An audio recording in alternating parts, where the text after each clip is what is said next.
नमस्कार प्यारे दोस्तों, कैसे हो आप सभी। उम्मीद करती हूँ कि बहुत अच्छे होंगे और अच्छे से पढ़ाई कर रहे होंगे।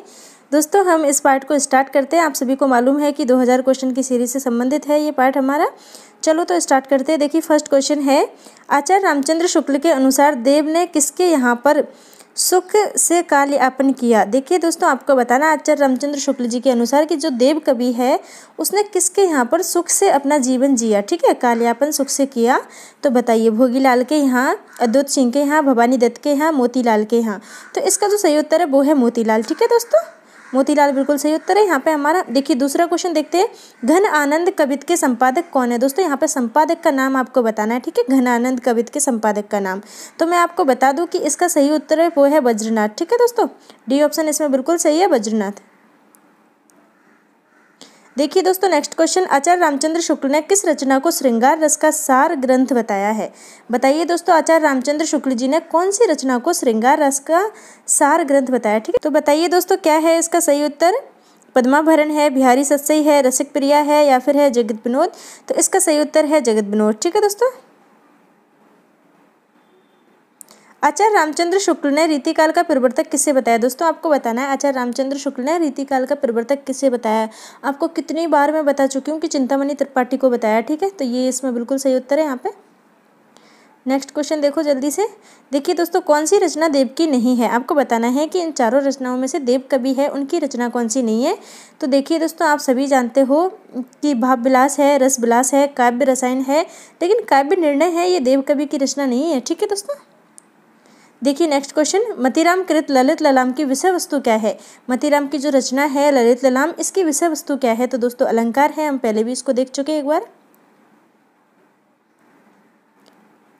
निरपशंभु कृत बुद्ध भूषण किस भाषा में है। दोस्तों आपको बताना है कि निरपशंभु की जो रचना है बुद्ध भूषण, ये किस भाषा में लिखी गई है। ठीक है, तो बताइए फारसी में, हिंदी में, अपभ्रंश में या संस्कृत में। ऐसा मत सोचना कि हिंदी पढ़ रहे तो हिंदी में ही लिखी गई होगी, नहीं दोस्तों संस्कृत में लिखी गई है। ठीक है, अलंकार माला के रचनाकार कौन है। दोस्तों आपको बताना है कि अलंकार माला है, इसके रचनाकार कौन है। सुरति मिश्र है, सोमनाथ है, तोष निधि है, श्रीपति है। तो दोस्तों इसका सही उत्तर है सुरति मिश्र। ठीक है, देखिए दोस्तों यहाँ पे क्या पूछा गया है, नरेंद्र भूषण के रचनाकार कौन है। आपको बताना है कि नरेंद्र भूषण के रचनाकार कौन है। बताइए, थान कवि है, लाल कवि है, ग्वाल कवि है या भान कवि है। देखिए एक जैसे ऑप्शन है सभी, तो आप बताइए कौन से है इसके रचनाकार नरेंद्र भूषण के। तो दोस्तों यहाँ पे है भान कवि। ठीक है, भान कवि सही उत्तर है। किस रीतिकालीन कवि ने भेदभाव का विरोध किया है। कौन से रीतिकाल के ऐसे कवि है जिसने भेदभाव का विरोध किया है। बताइए दोस्तों कौन से कवि ने किया है भेदभाव का विरोध। भूषण ने, पद्माकर ने, केशव ने या देव कवि ने। तो दोस्तों देव कवि है, इन्होंने भेदभाव का विरोध किया है। ठीक है, आचार्य रामचंद्र शुक्ल ने किसके लिए कहा है कि भाषा पर जैसा अचूक अधिकार इनका था वैसा और किसी कवि का नहीं है। बताइए दोस्तों, बहुत अच्छा क्वेश्चन है और मैंने आज आपसे पूछा भी है ये कम्युनिटी पोस्ट में। तो आप बताइए क्या है इसका सही उत्तर। केशव है, घनानंद है, बिहारी है या देव कवि है। तो दोस्तों आप सभी कह रहे होंगे कि मैडम घनानंद इसमें सही उत्तर है, क्योंकि वहाँ भी आपने सभी ने ज़्यादातर ठीक किया है इसको। ठीक है दोस्तों, चलो नेक्स्ट क्वेश्चन देखते हैं। डॉक्टर नगेंद्र ने किसके लिए कहा है कि ये कवि लोकोक्तियों के द्वारा शीघ्र ही लोकमानस को छू लेता है। बताइए दोस्तों ये किसके बारे में कहा है डॉक्टर नगेंद्र ने कि ये ऐसा कवि है जो अपनी लोकोक्तियों के द्वारा शीघ्र ही लोकमानस को छू लेता है। कितनी अच्छी बात कही गई है। तो बताइए किसके लिए कहा है, घनानंद के लिए, बिहारी के लिए, ठाकुर के लिए या फिर देव कवि के लिए। तो दोस्तों ये जो बात कही गई है ना, ये ठाकुर के लिए कही गई है। ठीक है, काफ़ी अच्छी बात कही गई है, मुझे बहुत अच्छी लगी, उम्मीद करती हूँ आपको भी अच्छी लगी होगी। मतीराम कृत जो व्रत कॉमेडी है, इसकी विषय वस्तु बतानी है आपको। मतीराम की जो रचना है व्रत कॉमेडी, इसकी विषय वस्तु क्या है।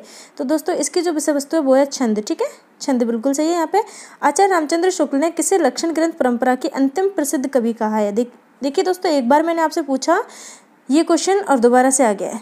नहीं, देखिए दोस्तों यहाँ पे पूछा गया, आचार्य रामचंद्र शुक्ल ने किसे लक्षण ग्रंथ परंपरा का अंतिम प्रसिद्ध कवि बताया है। बताइए कौन से कवि को आचार्य रामचंद्र शुक्ल जी ने लक्षण ग्रंथ परंपरा का अंतिम और प्रसिद्ध कवि बताया। ठीक है, तो बताइए सेनापति, पद्माकर, देव या नैबाज। तो दोस्तों इसका सही उत्तर पद्माकर है। ठीक है, देखिए इसमें क्या पूछा गया है, किस कवि की पंक्ति है कि बामुख की मधुराई कहा कहा कहो, मीठी लगे आँखियन लूनाई। देखिए दोस्तों कितनी अच्छी पंक्ति है कि बामुख की मधुराई कहा कहो, मीठी लगे आँखियानी लुनाई। ठीक है, तो ये कौन से कवि की पंक्ति है आपको तो यहाँ पे ये बताना है। भिखारी दास की है, देव की है, चिंतामणि की है या फिर मतीराम की है। तो दोस्तों ये पंक्ति है मतीराम की। ठीक है,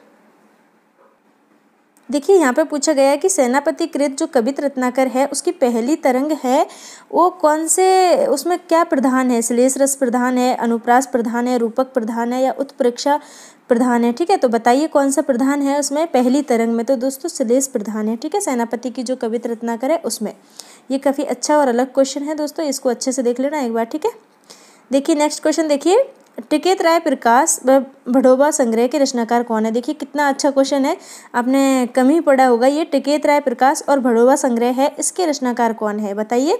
बेनी प्रवीण है, बेनी वाजपेयी है, नेवाज है या बेनी बंदीजन है। तो दोस्तों बेनी बंदीजन बिल्कुल सही है इसमें।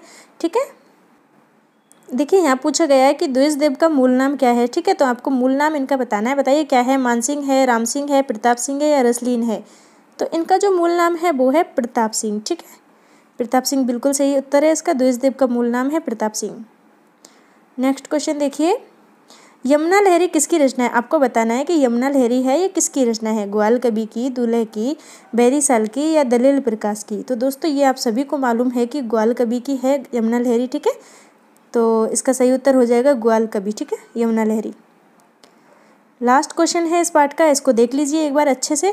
किस कवि को रीतिकाल में अपवाद का कवि कहा जाता है। कितनी बार करवा चुकी हूँ और दोबारा इसलिए लाई हूँ क्योंकि महत्वपूर्ण है आपके लिए।